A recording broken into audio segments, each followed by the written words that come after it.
का इंदराज है बहुत जरूरी। स्कूल में हो दाखिला या हो राशन कार्ड, पासपोर्ट वीजा हो या फिर हो वोटर आई कार्ड, बगैर जन्म सर्टिफिकेट कुछ नहीं आसान। यही है उसकी असल पहचान। अपने बच्चे के जन्म और नाम का इंदराज जरूर करवाएं। आज मैं दौड़ूंगा। आज मैं दौड़ूंगी। एक ऐसे इंसान के लिए जो कभी किसी से नहीं डरता था, जो लोहे के बुलंद इरादे रखता था, जो कश्मीर से कन्याकुमारी तक दौड़ा था। आज मैं दौड़ूंगा इतिहास के लिए, भविष्य के लिए, आज के लिए, फिर से जुड़ जाने के लिए। आज मैं दौड़ूंगा सरदार पटेल के लिए। फ्रेंड्स के साथ, फैमिली के साथ या फिर अकेले। आज हम दौड़ेंगे 120 करोड़ हिंदुस्तानियों के लिए। Today we will run for unity. Run for unity 15 दिसंबर 2013 सरदार पटेल की याद में देश भर में 565 से भी ज्यादा जगह एक साथ होगा 2 किलोमीटर लंबा walk and run. World record बनाने वाली इस ऐतिहासिक दौड़ का हिस्सा बने। रजिस्ट्रेशन कीजिए www.runforunity.com पर। श्री नरेंद्र मोदी प्रेरित अभियान, उनका संदेश सुनने के लिए डायल करें 08009 A Statue of Unity Movement Initiative। दौड़ेगा Bharat, जुड़ेगा भारत। क्या आप अपने चेहरे पर कील मुहासों के दाग, धब्बों, झाइयों से परेशान हैं? तो इनसे छुटकारा पाने का एकमात्र समाधान मेलाज स्किन क्रीम, एली फार्मास्यूटिकल्स द्वारा निर्मित।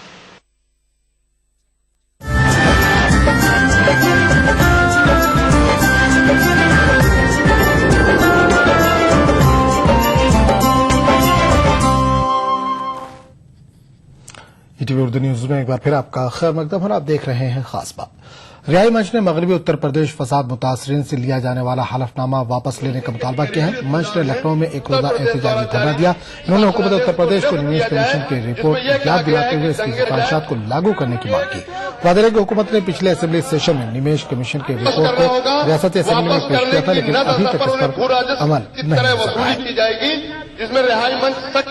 निवेश कमीशन की रिपोर्ट को विधानसभा के पटल पर रख दिया गया, लेकिन कार्रवाई क्या हुई ये नहीं बताया गया और न ही कोई कार्रवाई अभी तक अमल में आती हुई दिख रही है। इसलिए जब अब की बार सेशन शुरू हुआ है तो हमने अपनी जो बात बाकी रही है सरकार को करना, उसे सरकार को याद दिलाने के लिए हमने आज ये धरना रखा है, ताकि ये सरकार निवेश कमीशन की रिपोर्ट में जो सिफारिशात हैं उन पर आगे कार्रवाई करे। झारखंड में 4401 प्राइमरी उर्दू असातिज़ा की बहाली के मुतालबे की हिमायत में एक रोजा धरना दिया गया। गवर्नर हाउस के बाहर Muslim association for justice, literacy and secularism नामी तंजीम की जानिब से यह धरना दिया गया। रियासती वजीर तालीम गीता श्री ने एहतजाजियों से मुलाकात करके इनके मसाइल हल कराने की यकीन दहानी कराई।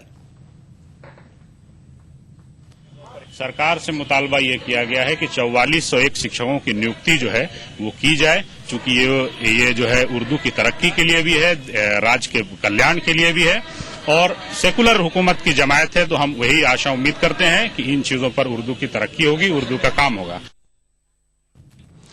हिंदुस्तान की एक बड़ी आबादी बुनकरों की है, जिनमें उत्तर प्रदेश, महाराष्ट्र, बिहार बल्कि तकरीबन तमाम रियासतों में बुनकरी का कारोबार चल रहा है, लेकिन बुनकरों की हालत हर जगह खस्ता है। पेश है बिहार के बुनकरों की हालत जार पर एक रिपोर्ट। पटना जिले के पालीगंज असेंबली हलके के सिगोड़ी की पहचान बुनकरों से है। तकरीबन 15,000 खानदान कपड़ा बुनने के इस पेशे से मुंसलिक हैं। सिगोड़ी गांव के हर घर से लूम की खटखट की आवाजें सुनाई देती हैं, लेकिन हैंडलूम की खटखट के बावजूद बुनकर समाज खस्ताहाली का शिकार है। करते हैं तो 60-70 रुपया काम होता है, इसमें अब लड़कन को पढ़ावे या खिलावे या जो कर, इतना ही कि हमको तो इतना ही कि लड़कोड़ी आदमी इतना ही कि होता है काम, और इतना ही में मिलता है मजदूरी और काम नहीं करते हैं। रात में पढ़ते हैं, दिन में काम करते हैं। किस क्लास में पढ़ती हैं? इंटर में। तो सरकार की तरफ से कुछ मिला आप लोगों को स्कॉलरशिप वगैरह? नहीं। गौरतलब है कि रकम की कमी के सबब सिगोड़ी के बुनकरों के पास पावरलूम नहीं है। वो आज भी हैंडलूम से ही कपड़ा तैयार करते हैं। कहते हैं किसानों के बाद समाज में सबसे बड़ा तबका बुनकरों का है, जो खुद रोजगार पर मुनहसिर है। किसान पेट के लिए खाना तैयार करता है और बुनकर जिस्म के लिए कपड़ा। लेकिन सिगोड़ी में बुनकरों के मसले को हल करने वाला कोई नजर नहीं आता। नतीजे के तौर पर लोग अब इस पेशे को छोड़ने पर गौर करने लगे हैं। इस काम करने से हमारे पास कोई फायदा नहीं होता, मजदूरी में भी पूरा भरपूर नहीं मिलता, जिसकी वजह से हम इससे तंग आ गए हैं। बहुत बदलाव आया है, लड़कों में जागरूकता आया है कि हमें पढ़ाई करके ये बुनाई से हम किनारा लें और इसको हमें आगे बढ़े, हम सर्विस कर सके। सिगोड़ी में ताना बुनने वाली बच्चियां भी तालीम हासिल कर कुछ करना चाहती हैं। ETV news, Sigodi, Patna. Aligarh Muslim University में फूलों की नुमाइश जारी है। यूनिवर्सिटी के वाइस चांसलर जमीरुद्दीन शाह ने अपनी बेगम के हमरा पार्क गुलिस्तान सैयद पहुंचकर नुमाइश का इफ्तिताह किया। इस नुमाइश में मुल्की और बैरून मुल्क के फूल शामिल हैं। अलीगढ़ मुस्लिम यूनिवर्सिटी में हर तरफ खुशबू महक रही है। वजह ही कुछ ऐसी है। एएनयू की जानिब से पार्क गुलिस्तान सईद में गुलदावदी और कोयलिस में फूलों की बहार है। इस 2 रोजा नुमाइश में खूबसूरत रंग बिरंगे और पुरकशिश फूलों से हजारों शायकीन की आंखें खैरा हो रही हैं। किसी गुल का रंग दिल को छू लेने वाला है तो कोई फूल अपनी खुशबू से शायकीन को लुत्फ अंदोज कर रहा है। हर तरफ मानो फूलों की बहार से आ गई हो। यूनिवर्सिटी के जिम्मेदारों की माने तो एक बार जो यहाँ आता है बार बार आने की ख्वाहिश रखता है। इस पार्क की अहमियत यह है कि इस पार्क को देखने के लिए जो एक बार देख लेता है वो दोबारा बार बार आने की यहाँ पर कोशिश करता है। ये हमारा एनुअल फ्लावर शो है, कोलियस क्राइजेंथेमम रोज शो है 2013। इसमें अलग अलग प्रजातियों की कोलियस, अलग अलग प्रजातियों की क्राइजेंथेमम गुलदाउदी और अलग अलग प्रजातियों के गुलाब, तकरीबन 60-70 प्रजातियां हमारे पास गुलाब की हैं इस पार्क में और कोलियस की 70-80 प्रजातियां हैं। यूनिवर्सिटी हुक्काम का कहना है कि गुलिस्तान सईद और गुलदावदी की इस सालाना नुमाइश का लोगों को काफी बेसब्री से इंतजार रहता है और इसकी कुछ वजूहात भी इस तरह है। एएनयू उसके लिए बहुत बड़ा काम कर रही है। यहाँ पर इसके लिए अलग से डिपार्टमेंट बना हुआ है, बॉटनी भी है, हॉर्टिकल्चर वो भी है, डिपार्टमेंट भी है। सब इसको आगे बढ़ाने के लिए इसको बहुत काम कर रहे हैं और इसकी जो इसमें हॉर्टिकल्चर में जितने भी प्लान थे इनको आगे बढ़ाने के लिए और इंडिया में फैलाने के लिए यहाँ पर रिसर्च भी हो रही है और हमारे यहाँ से यहाँ पर बहुत से कलेक्शन के अलावा उसको आगे बढ़ाने के लिए काम भी हो रहा है। गुलिस्तान की ये बहार सिर्फ आंखों को खैरा करने के लिए नहीं है बल्कि मुल्क और बैरून मुल्क के हजारों इक़साम के फूलों में से किंग ऑफ द शो और क्वीन ऑफ द शो का सिलेक्शन भी होना है और इस इंतखाब के लिए गुलदावदी में 54 सिंगल गुल रखे गए हैं। माहिरीन का पैनल इस पर अपनी राय देगा। ETV news, Aligarh. तो खास बात में फिलहाल इतना ही। अगले बुलेटिन में आपसे फिर मुलाकात होगी। आदाब।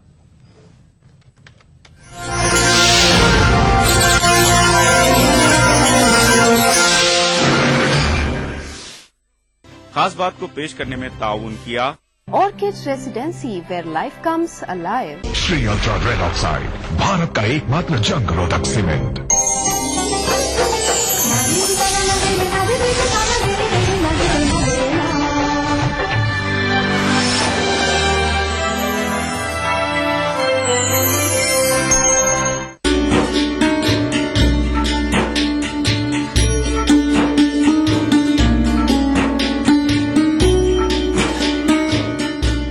लखनऊ में वाक़े दरगाह हजरत मखदूम शाह मीना रहमतुल्लाह अलैह की क्या है तारीखी अहमियत, देखिए प्रोग्राम बारगाहे अकीदत में।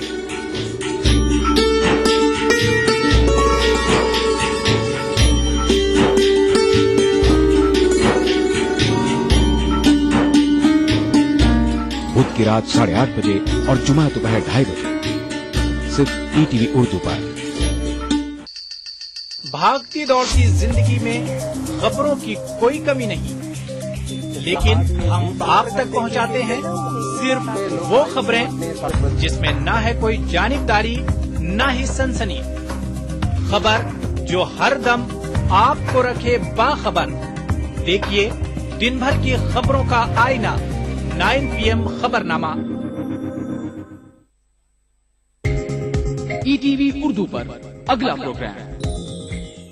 इस प्रोग्राम को पेश करने में ताउन कर रहे हैं बंगर सीमेंट, सस्ता नहीं सबसे अच्छा।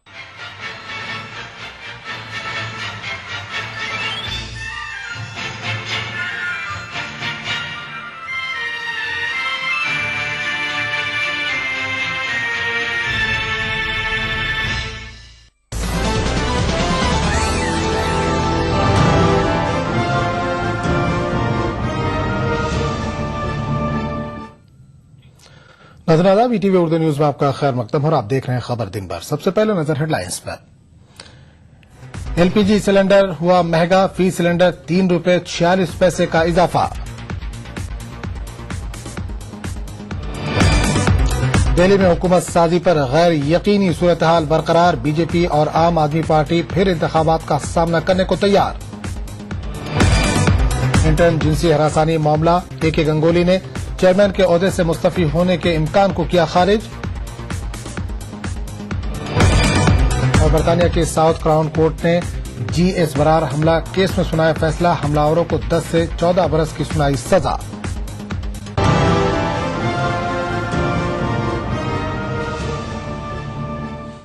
और खबरों की तफसील। एलपीजी की कीमतों में इजाफा हुआ है। अब फी सिलेंडर सार्फिन को ₹3.46 ज्यादा अदा करने होंगे। डीलरों की कमीशन में हुए इजाफे के सबब कीमतें बढ़ी हैं। एलपीजी ₹3.46 महंगी हो गई है। हुकूमत ने डीलरों के कमीशन में 9% इजाफे की तजवीज को हरी झंडी दिखाई, जिसके सबब एलपीजी की कीमतों में यह इजाफा हुआ है। वजारत पेट्रोलियम की petroleum planning and analysis cell ने 14.2 किलोग्राम के सिलेंडरों पर डीलरों के कमीशन में ₹3.46 इजाफे करने की हुकूमत से सिफारिश की थी, जिसे हुकूमत ने मंजूरी दे दी। ख्याल है कि डीलरों के कमीशन में सालाना इजाफा किया जाता है। इसी तरह अब दिल्ली में 14.2 किलोग्राम का सिलेंडर ₹413.96 में मिलेगा। जराये के मुताबिक डीलरों के कमीशन में सालाना इजाफा तनख्वाहों और दीगर अखराजात को पेश नजर रखकर किया जाता है। गुज़श्ता साल 7 अक्टूबर को 14.2 किलोग्राम के सिलेंडर पर कमीशन को ₹25.83 से बढ़ाकर ₹73.25 किया गया था। गुज़श्ता 6 वर्षों में डीलरों का कमीशन तकरीबन दुगना हो गया है। 5 किलोग्राम के सिलेंडर पर भी कमीशन में ₹1.73 का इजाफा किया गया है। इस तरह अब इस पर कमीशन बढ़कर ₹20.36 हो गया है। Bureau report, ETV news. JDU leader Sabir Ali ने एलपीजी की कीमत में इजाफे पर मरकजी हुकूमत की नुक्ताचीनी की है। साबिर अली का कहना है कि रोजमर्रा की जरूरी अशिया की कीमतों में इजाफे के सबब बड़ी वजह अवामी मसाइल की तरफ से हुकूमत की बेतवज्जही है। सरकार के पास विजन नहीं है, काम करने की इच्छा शक्ति हो, विजन हो, दिल लगे। कोई आए, कोई आके है ना, सरकार पे जो मंत्री बनता है उसके जो सेक्रेटरीज हैं सामने, जो कान में फूंकने वाले जो बह देते, उनकी अपनी विजन नहीं है। जो कह दिया उसको लगता है ये ठीक है, चाहे देश आम जनता कहीं चली जाए, कुछ भी हो जाए, उनको मतलब नहीं है। और हमारे यहाँ जो तंत्र है उसका दुरुपयोग सालों से होता रहा है और उसमें आईएएस अफसर का ज्यादा अमल रहा है।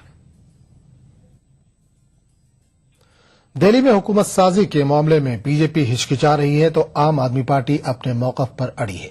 वहीं कांग्रेस अपने देखो और इंतजार करो की पॉलिसी पर अमल पैरा है।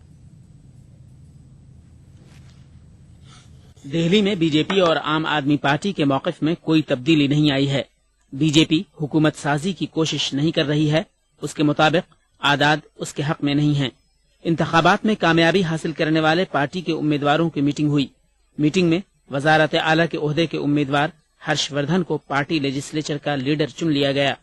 मीटिंग के बाद हर्षवर्धन ने मीडिया को खिताब करते हुए कहा कि हम हुकूमत साजी कर पाएं या न कर पाएं, लेकिन हम आवाम की खिदमत करते रहेंगे।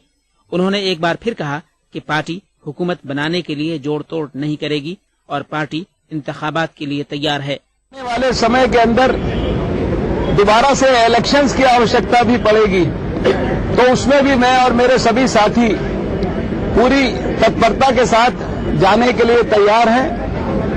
यद्यपि यह एक दुखद अवसर होगा।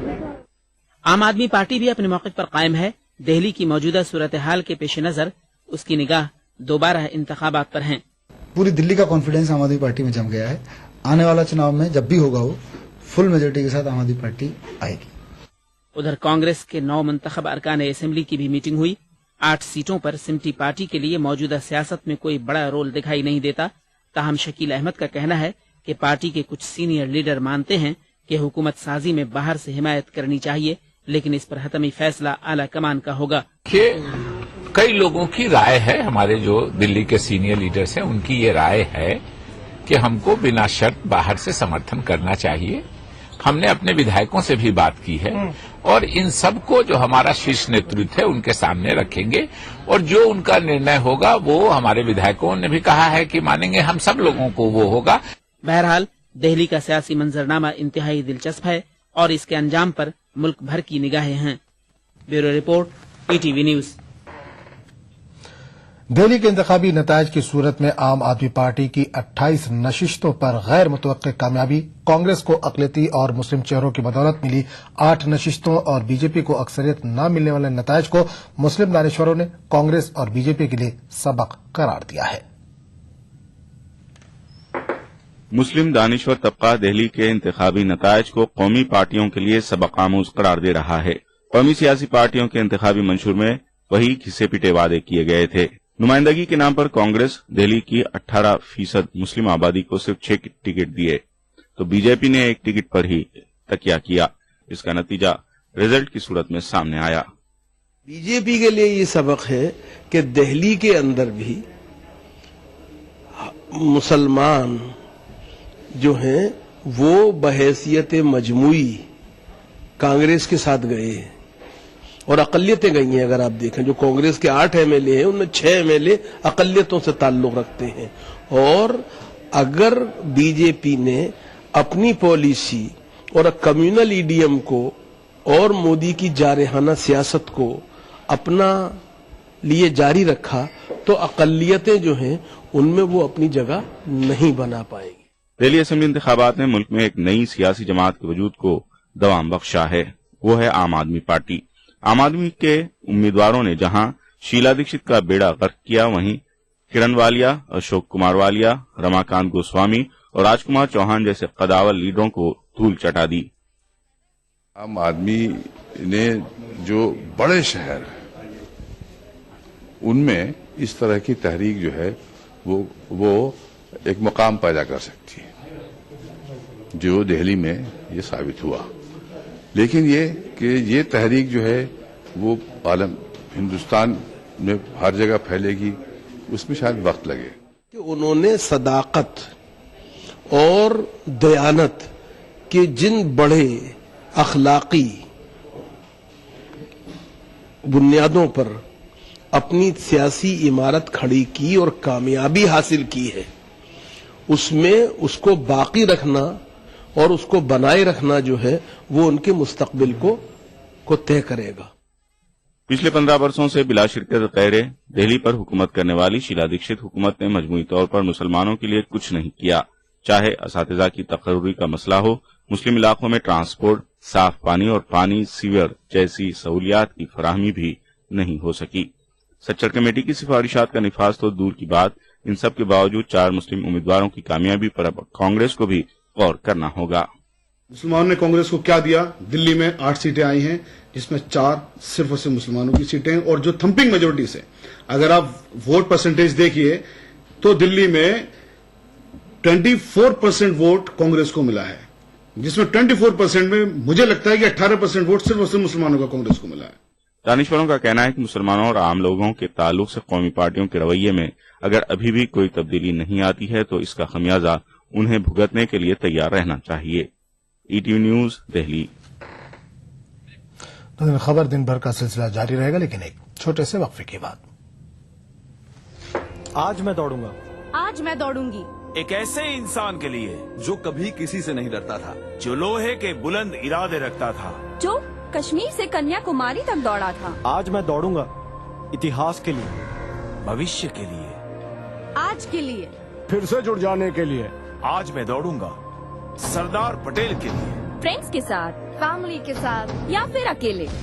आज हम दौड़ेंगे 120 करोड़ हिंदुस्तानियों के लिए। Today we will run for unity. Run for unity 15 दिसंबर 2013 सरदार पटेल की याद में देश भर में 565 से भी ज्यादा जगह एक साथ होगा। 2 किलोमीटर लंबा walk and run. World record बनाने वाली इस ऐतिहासिक दौड़ का हिस्सा बने। रजिस्ट्रेशन कीजिए www.runforunity.com पर। श्री नरेंद्र मोदी प्रेरित अभियान, उनका संदेश सुनने के लिए डायल करें 08009 A Statue of Unity Movement Initiative। दौड़ेगा Bharat, जुड़ेगा भारत।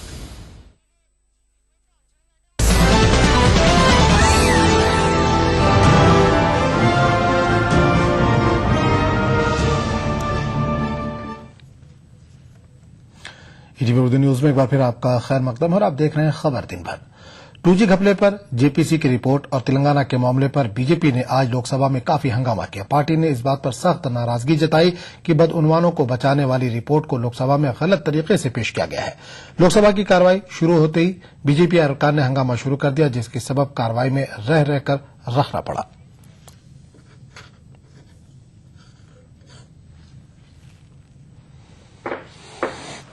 एक रिपोर्ट है जिसमें बहुत अधिक संख्या में लोगों ने विमति दी है, असहमति दी है, डिसेंट का नोट लिखा है। आप उसको तो पढ़ने की अनुमति देते नहीं और जल्दी में आपने उसको रख दिया। उस पर चर्चा भी करने की बात नहीं करते हैं। एक तरह से भ्रष्टाचार को छिपाने और भ्रष्ट लोगों को बचाने के लिए ये काम किया गया है।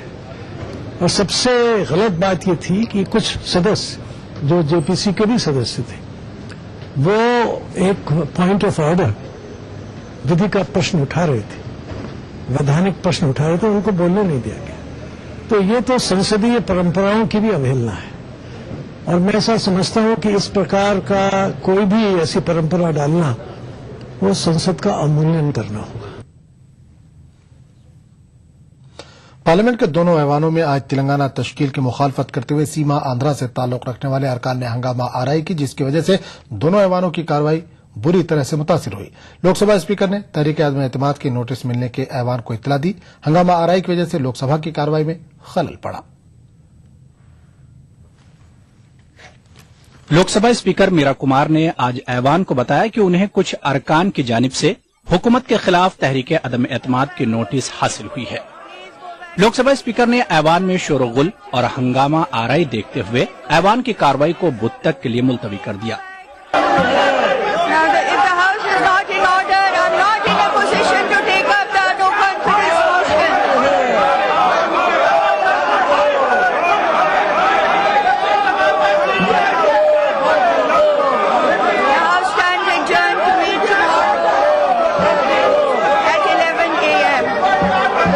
सीमा आंध्रा से ताल्लुक रखने वाले अरकान ने रियासत की तकसीम के खिलाफ ऐवान में शदीद एहतजाज किया और मुत्तहिदा रियासत की हिमायत वाले प्लेकार्ड बताए।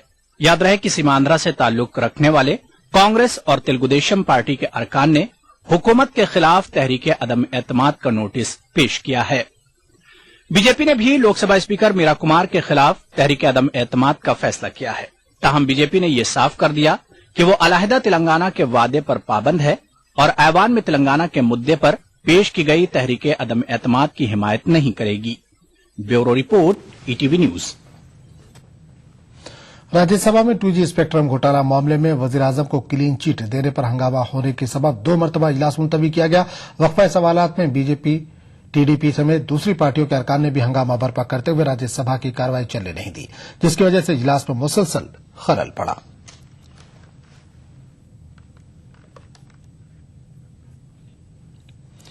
उत्तराखंड के मुनसारी इलाके के करीब एक बोलेरो गहरी खाई में गिर गई, जिसके नतीजे में 14 अफराद हलाक हो गए, जबकि 6 जख्मी हुए। बताया जाता है कि बोलेरो पर गुंजाइश से ज्यादा मुसाफिर सवार थे और समाकोट से होकरा ये जा रही थी कि मुनस्यारी के करीब हादसा पेश आया। 12 अफराद मौके पर ही हलाक हो गए, जबकि 2 ने अस्पताल में इलाज के दौरान दम तोड़ दिया। महलूकीन का ताल्लुक गिरगांव और सनराथी से है। ए.के. गांगुली फिलहाल चेयरमैन का ओहदा नहीं छोड़ेंगे। इन्होंने मीडिया के सवालों के जवाब में बस इतना कहा कि इन्हें जो कुछ करना होगा वो करेंगे। उधर आलमी यौम हुकूक इंसानी के मौके पर तृणमूल कांग्रेस ने साबिक जज से मगरबी बंगाल हुकूक इंसानी कमीशन के चेयरमैन के ओहदे से इन्हें दस्तबरदार होने का मुतालबा किया है। सुप्रीम कोर्ट की सह रुकनी कमेटी की रिपोर्ट, समाजी तंजीमें और सियासी जमातें एक तरफ तो साबिक जज अशोक कुमार गांगुली एक तरफ। सह रुकनी कमेटी की रिपोर्ट आने के बाद से ही मुख्तलिफ तंजीमें साबिक जज A.K. गांगुली से मगरबी बंगाल हुकूक इंसानी कमीशन के चेयरमैन के ओहदे से इस्तीफा देने का मुतालबा कर रही हैं। पहले तो साबिक जज ये कहते रहे कि वो तजब्जुब में हैं, लेकिन अब लगता है कि उन्हें जहनी कशमकश नहीं रही, लिहाजा अब उन्होंने इस्तीफा देने के इम्कान को खारिज कर दिया है। कमीशन के बाहर गुज़िश्ता कई दिनों से मुजाहरे का सिलसिला जारी है और इसीलिए शायद वो पिछले कुछ दिनों से आ भी नहीं रहे थे। जब मीडिया ने उनसे इस्तीफे के बढ़ते मुतालबे के पेश नजर उनकी आइंदा की हिकमत अमली के मुतालिक सवाल पूछे तो उन्होंने इस्तीफे को खारिज अज़ इम्कान करार दिया। हत्ता कि उन्होंने ये भी कहा कि वो मीडिया के किसी भी सवालों का जवाब नहीं देंगे और वही करेंगे जो उन्हें करना है। इससे कबल तृणमूल कांग्रेस लीडर डेरेक ओ'ब्रेन ने कहा कि साबिक जज को अपना ओहदा छोड़ देना चाहिए। Today is the most appropriate day to raise this issue that Justice Ganguly has to go as the West Bengal Human Rights Commission chairman, because today is UN Human Rights Day, and this is not a demand, some political demand. Even the Supreme Court, the 3-judge committee, has said what it wants to say. So the time has come now. It's over time actually. He must go. उधर भारत बचाओ संगठन ने मुतासिरा से साबिक जज के खिलाफ FIR दर्ज करने का मुतालबा किया है। संगठन ने मुतासिरा से SMS और ईमेल करके गुजारिश की है कि वो इल्जामात में घिरे साबिक जज के खिलाफ FIR दर्ज कराएं। Bureau report ETV news. वजीर दाखिला सुशील कुमार शिंदे का कहना है कि पार्लियामेंट के हालिया इजलास में फिरकावाराना फसाद मुखालिफ बिल, जन लोकपाल बिल और तेलंगाना बिल पेश करने के लिए हुकूमत कोशा है और इन बिलों को हर हाल में पेश किया जाएगा। जब मीडिया नुमाइंदों के अपोजिशन के मुखालफत की बात की तो शिंदे का जवाब कुछ यूं था। As far as Telangana bill is concerned, I told in the beginning. Will opposition allow you to push these bills, given the fact that they are already paying for Congress Party's blood? You see, our intention is very clear that we want to do it. Congress leader Manishankar Iyer ने नरेंद्र मोदी को joker करार दिया। Parliament के बाहर media से बातें करते हुए मनीशंकर ने कहा कि मोदी को किसी चीज का कोई इल्म नहीं है और ऐसा शख्स लीडर नहीं बन सकता। आदमी ने दिखा दिया है 4-5 भाषण देने से कि कितने गंदे गंदे शब्द उनके मुंह में हैं और किस किस्म का जोकर है वो।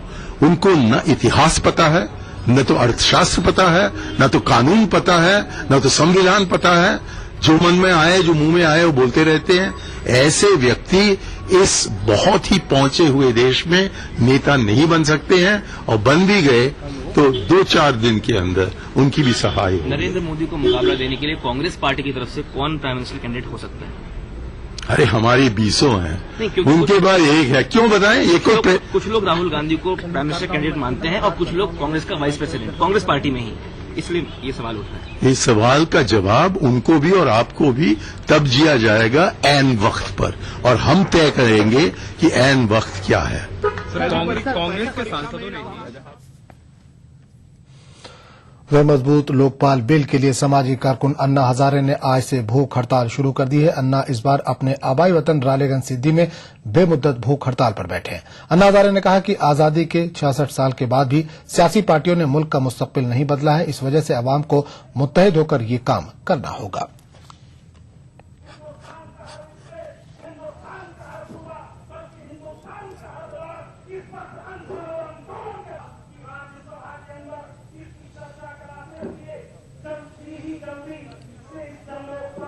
हमारा कहना है कि आप प्रेस के लिए क्यों जाते हो? संसद चालू है,